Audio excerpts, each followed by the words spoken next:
Hey, I'd like to welcome you to another episode of the Mission Matters Business Podcast, your source for all things business. My name is Adam Torres. You can follow me on Instagram at AskAdamTorres to keep up with my book releases, book tour schedule, signings, all that other good stuff. Always love to connect with you there. And as always, if you'd like to apply to become a co-author of one of my upcoming books, just head on over to the website, missionmatters.com, and click on Become an Author to apply.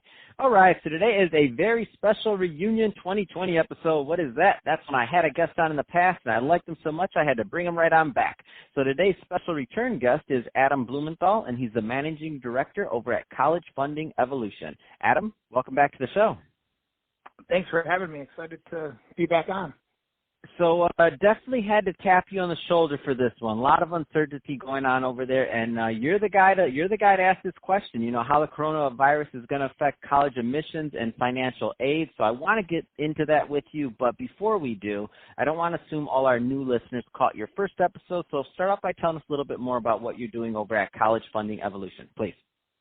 Sure, I appreciate it. So mainly, College Funding Evolution was really founded as like a turnkey, I'd call it an urgency-based marketing system, kind of designed to meet needs of financial advisors looking to reinvigorate or even jumpstart their careers in the financial services. We mainly train financial advisors across the country who have clients of what we call late-stage high school. When I say late stage, it's parents of high school kids that are looking to be college-bound. And then we've created some software which will help project out financial aid packages for them. So instead of working directly with families, what we do is we train financial advisors who directly work with families, so we have a broader net to cast and just try and help more families navigate this crazy college admissions and financial aid process. So speaking of crazy process and crazy times, I think that's a great transition. Let's get into what you've been dealing with in your shoes of financial aid, given what's going on in the world today. So mainly, I'll give you a couple of tips. I kind of like to break it down between seniors and then juniors and below. Mainly right now, it's just chaos right now. There's a lot of different things going on with confusion. You know, even starting out with seniors in high school, obviously many seniors are worried about how everything's going to impact their current admissions decision. One Ivy League school we talked to, they even tweeted out that the coronavirus outbreak effects have zero impact and evaluate applications to the university. Every application is going to receive full consideration. So I think that's extremely important just for them to understand that this isn't going to be like, oh, they're going to start cherry picking what they're doing with applications. Also for seniors is a big thing. A lot of them have already been admitted to next year's fall semester. Many of the schools are actually now canceling their admitted student weekends. So one other private university announced last Friday that spring students admitted their student weekend is actually being canceled and actually going to occur online. So it's a little craziness. These cancellations are accompanying announcements of classes, study abroad programs. Many colleges sending their students home until further notice, and that further notice every day is turning into, we're just not bringing you back on campus till the end of the year. So it's just been absolute mayhem, I guess is the best way to put it in regards to what's going on in the world right now, especially for colleges. And so let's take it a step further, and obviously a lot of these are unknown, so this will be out within, so we're recording this, today is March 16th, and this will be out within 5 business days, so you'll be out by Friday, so a lot of this stuff isn't going to be solved. But that being said, if you had your crystal ball and if this was kind of the new norm of certain things, I mean, what do you think is going to be the transition? To me, I mean, the obvious would be just going to be a lot more stuff online. Like, it's not going to stop. A lot of things are just going to go online. I mean, what's your kind of vantage point on that? Yeah, there's, you know, I guess I always look at it as what eyes am I looking at through? Am I looking through what I just kind of talked about, seniors, or if I'm looking at like juniors and below? In my opinion, as you were saying before, juniors and below, many students are kind of, I feel like they're being left confused and frustrated with what's, even just the recent March SAT test this past weekend were canceled and a lot of them even rescheduled. The first thing I would say is students and parents should definitely visit the College Board website to keep up to date on all the test center closures as well as future scheduling opportunities. My personal opinion is just the demand they're going to have to do and add more testing opportunities than they traditionally do from the SAT and ACT. But in addition, as we said before, more and more of these colleges are closing their campuses to the end of the semester, even into the summer. So many of the high school students are left, you know, they're canceling their spring break college visits. So a lot of parents, that's what they call me and say, okay, Adam, what are we doing with, no concrete information moving forward? They're going to have to, like you said, go to look online and view the school. So I've got a couple potential solutions for that. First, I would highly recommend a couple websites, youvisit.com, youvisit.com, and collegetours.com. Both of those are websites offer a unique opportunity to tour the prospective campuses virtually. I know a lot of high school, probably the parents don't, but a lot of high school kids have those VR sets, and those actually you're able to do a full virtual reality visit, which is awesome. I've had a chance to do a few of those. And most, especially on YouVisit, you put on your VR headset, load it up, and next thing you know, you feel like you're walking around on the campus. They're amazing. So that's one. The other thing I would say also is go directly to the websites of the high schools. I should say even colleges for that matter. They offer virtual tours on the actual website of the college campuses, and then they have the most up-to-date information.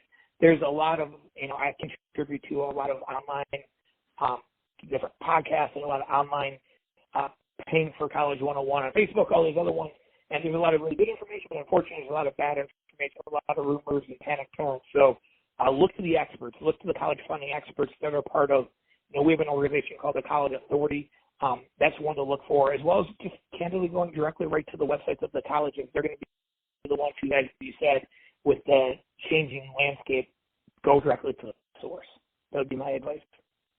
No, I love it, and it's crazy to think that obviously all of the students that are affected right now that are just starting. I mean, it's like this is like I feel so bad for some of them, like for not being able to have that whole college experience for like the student the freshman day, all these other things, and it may be the new norm. And obviously everybody's going to work to kind of fix it and to do what they can, but the online portion of it like that. So not to say it as an understatement, but I think that VR thing is really cool that you mentioned. I kind of want to do that for fun. I mean, it's just like to see the college campus and to see what. Obviously, I'm not applying anywhere, but it just sounds like an amazing idea and something for the students that still have that bit of engagement while they're making those decisions. Well, to your point, I totally agree. Where you now, good or bad, in 2020. You're able to do a lot more things web-based, virtual. Think about 10 years ago, this never been able to happen. Send the kids home, and that's it. Now kids are doing, go to meetings, they're doing Zoom calls, they're doing, I have a 4-year-old daughter, Sage, and a 10-year-old son, Aiden, and they literally are having classes virtual on Zoom, go to meetings, they're able to study remotely, even for kids that young as well as high school and college kids. What I feel really bad for, I used to be a student athlete, was the kids who are lacrosse players or track and field or even in high school, they're baseball, they're losing softball, they're losing most likely their whole senior season. And I think that's something just as sad and unfortunate as the whole college admission side. Like you said before, the admission side is going to happen. They're going to be able to apply. They're going to have different test dates. They're going to be able to do virtual tours. My personal opinion is this summer, where every parent usually is not even thinking about college, now is going to become like spring break. So like the spring break college tours, as long as hopefully everything passes with the virus, summer is going to be the new spring break. So these schools are going to probably do a lot of things in the summer, in my opinion, to be able to accommodate potentially future high school kids for campus visits, doing tours, guided tours, all that kind of stuff. I think it's just candidly going to be pushed back a few months, and that'd be the quickest way to help handle it. So I just think parents who are listening to this should definitely understand that, hey, start now planning for I joke around the money you're saving from not going on spring break right now. Use that for a summer tour, because that's most likely the next chance you're going to get to be able to go physically step on campus. So I want you to repeat those two websites, those resources for the parents listening. So can you give us the virtual tour one and the other one just one more time, please? Sure. youvisit.com and collegetours.com. Those are specifically for the virtual tours. The one other website I would tell you, and I'm a little biased because I create a lot of content for you, thecollegeauthority.com. We give a 2-minute video every single week. There's probably about 80 of them up there for the last year and a half, on just everything and anything up to date about college admissions and financial. It's completely free website. You go on collegeauthority.com, click for resources. There's a free tip of the week every week, and I think we get a lot of feedback. We get probably 800 to over 1 million clicks on that just because it's good free content. So that's something for families to take a look at as well. That's awesome. So, Adam, I really appreciate you coming on back on the show. If somebody's listening to this and they do want more information on college funding evolution, what's the best way for them to learn more about what you do? Sure. I think the easiest way is either go to collegefundingevolution.com or you can follow me on Twitter, Adam H. Blumenthal, and Facebook as well. I put out a lot of free content there, and then just all the contact information is everywhere, but you can go to collegefundingevolution.com. Fantastic. Well, hey, Adam, really appreciate you coming back on the show for this reunion 2020 episode. Unfortunate the subject and topic, but that being said, you did an amazing job, gave the parents out there a lot of resources, so I really appreciate you adding that value to the audience, for the audience and myself. And to the audience, as always, thank you for tuning in. Hope you got a lot of value out of this. If you did, don't forget to subscribe to the podcast, leave me a review on the Apple iTunes Store. If you're watching this on our YouTube channel, Mission Matters Business, definitely give us a subscribe there, but and leave some comments in the comment section. Love to know what you thought and know what you have going on in your end of the world. And Adam, thanks again for coming back on the show.